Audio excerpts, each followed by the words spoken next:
It is Sunday, May 4th, and as you can see, I have all 3 hoop houses up. The heating cables are turned on, and in a few minutes, the plants will be in the hoop houses. Stay tuned. If you're watching this and you're not yet subscribed, please do so. It helps me out a lot, and I really appreciate it. Thank you.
So these 2 hoop houses that are closest on this side of the patch, those were put up on Wednesday, April 30th. The reason I didn't put that other one up the same day is I did not have all the supplies I needed to put that one up. So I had to get those after the fact. So that one didn't get up till May 2nd, so that was Friday. That is the same day I ended up putting the heating cables or turning the heating cables on. I know in the last video, which is about a week ago, I had installed the heating cables, but I didn't actually plug them in because it had been raining quite a bit, and I didn't want to put turn on the heating cables for the first time and try to figure that out in the rain. And I also wanted to get thicker extension cords from my dad at the farm. So that was another thing I was waiting for, is to just get those from my dad. And I'm maybe a little more paranoid than other people, but I did not want thin extension cords plugging those in, especially since the box says do not use extension cords. So I have some nice thick ones that my dad uses for different things on the farm that he let me borrow. So that is why those didn't get turned on until Friday, May 2nd. And then when I plug those in, the probe I put in for each cable, for each thermostat, I put in about 8 inches deep. And the reading on those was like 53, 54 degrees. And I checked yesterday, I haven't checked today, but yesterday it was, I think both of them were around 62 to 64 degrees when I checked. I haven't checked today, but I'm hoping it's a little bit warmer. I do have the thermostat set at 75 degrees for now. I may increase that, we'll see. But one of them has a jumpstart thermostat on it, and one has an Inkbird. Just one was on sale, and I could only get one at the time. So I ended up buying one of one brand and one of the other, but we'll see if I like one over the other as the season goes on. It is Sunday, May 4th, and it is the day I am going to transplant my giant pumpkin plants out into their hoop houses. Typically, I like it if it's cloudy out, but our 10-day forecast doesn't really show clouds in the next 10 days, so it's going to be sunny today. I had them out in the sun yesterday all day, and they were just fine, so I'm not too worried about it. I'll just make sure they get some water, and if they droop during the day, I'm sure they'll recover at night like they typically do. But I'll flip you around and show you which plants I am pairing together.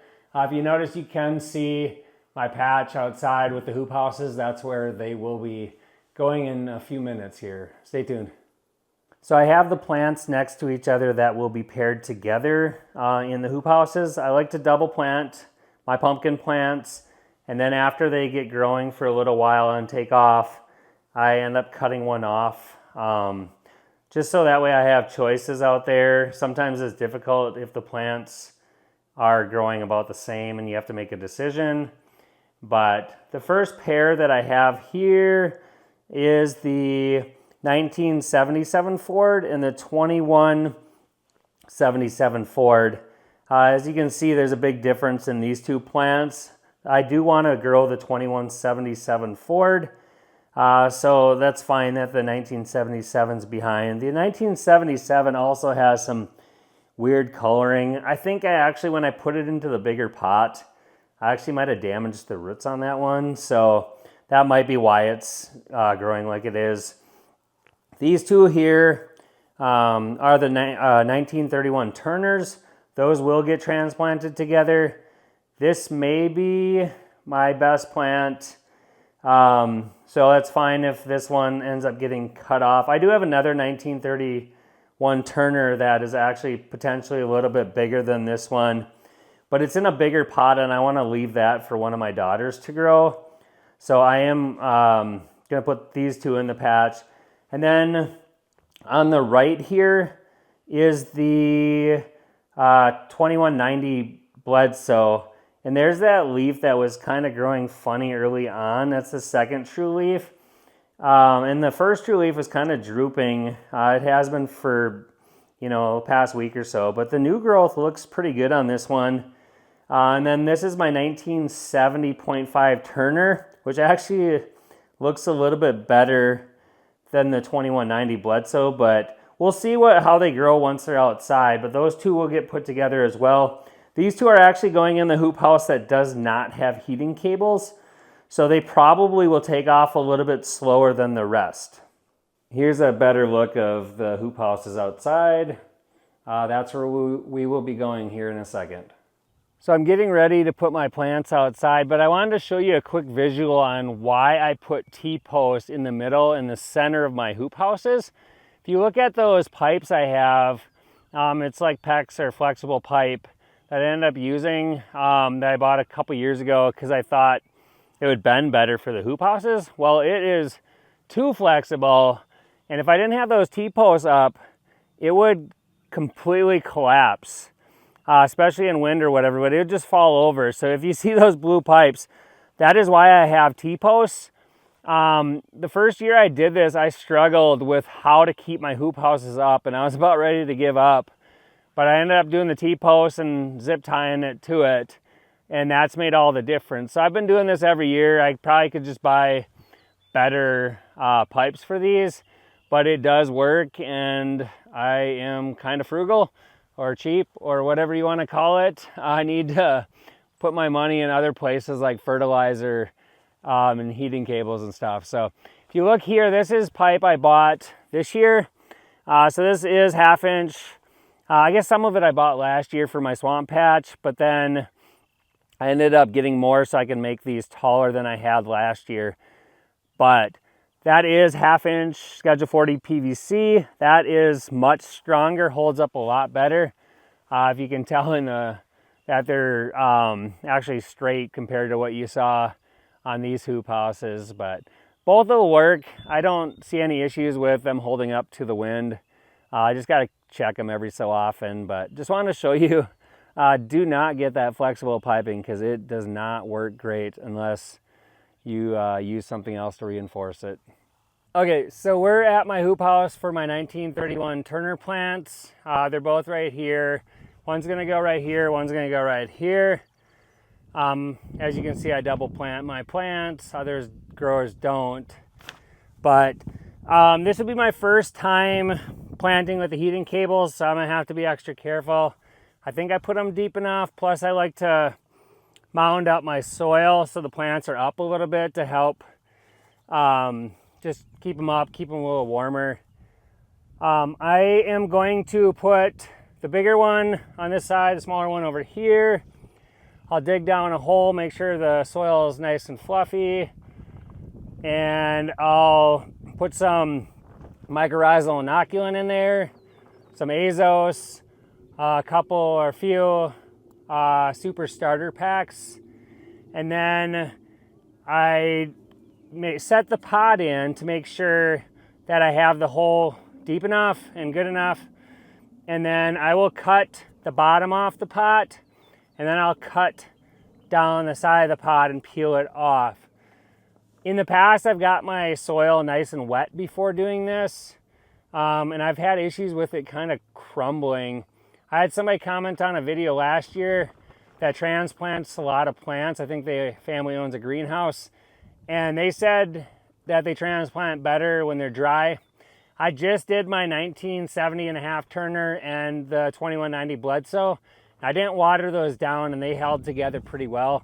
So this year I am not getting the soil really wet before I do it. But then I'll make a ring around the plant, and then I'll pour some water over it after I am done. So just wanted to explain the process. I'm gonna put it on time lapse so you can see the process as I do it.